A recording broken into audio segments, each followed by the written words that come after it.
'Twas the Night Before Christmas by Clement Moore. Illustrated by Jessie Wilcox Smith. 'Twas the night before Christmas, when all through the house not a creature was stirring, not even a mouse. The stockings were hung by the chimney with care, in hopes that St. Nicholas soon would be there. The children were nestled all snug in their beds, while visions of sugar plums danced in their heads. And Mamma in her kerchief, and I in my cap, had just settled our brains for a long winter's nap. When out on the lawn there arose such a clatter, I sprang from my bed to see what was the matter. Away to the window I flew like a flash, tore open the shutters, and threw up the sash. The moon on the breast of the new-fallen snow gave the luster of midday to objects below, when, what to my wondering eyes should appear but a miniature sleigh and 8 tiny reindeer, with a little old driver, so lively and quick, I knew in a moment it must be St. Nick.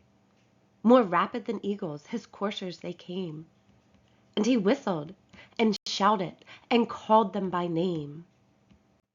Now, Dasher! Now, Dancer! Now, Prancer and Vixen! On Comet, on Cupid, on Donder and Blitzen! To the top of the porch, to the top of the wall! Now dash away, dash away, dash away all! As dry leaves that before the wild hurricane fly, when they meet with an obstacle, mount to the sky. So up to the housetop the coursers they flew, with the sleigh full of toys, and St. Nicholas too.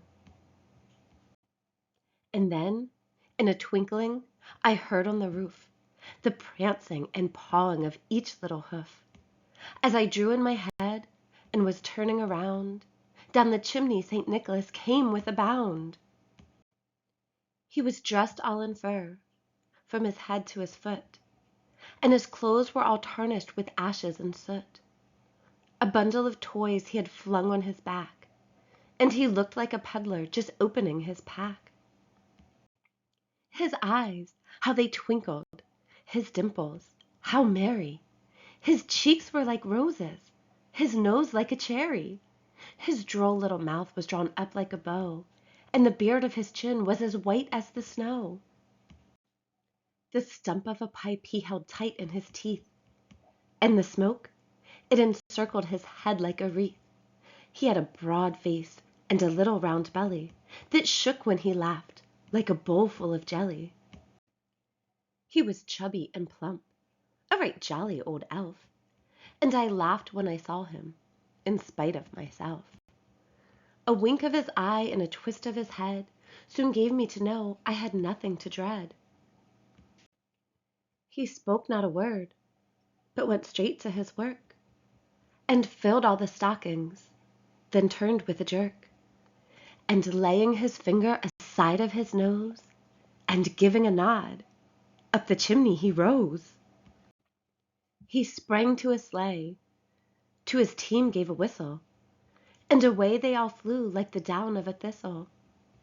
But I heard him exclaim, ere he drove out of sight, "Happy Christmas to all, and to all a good night."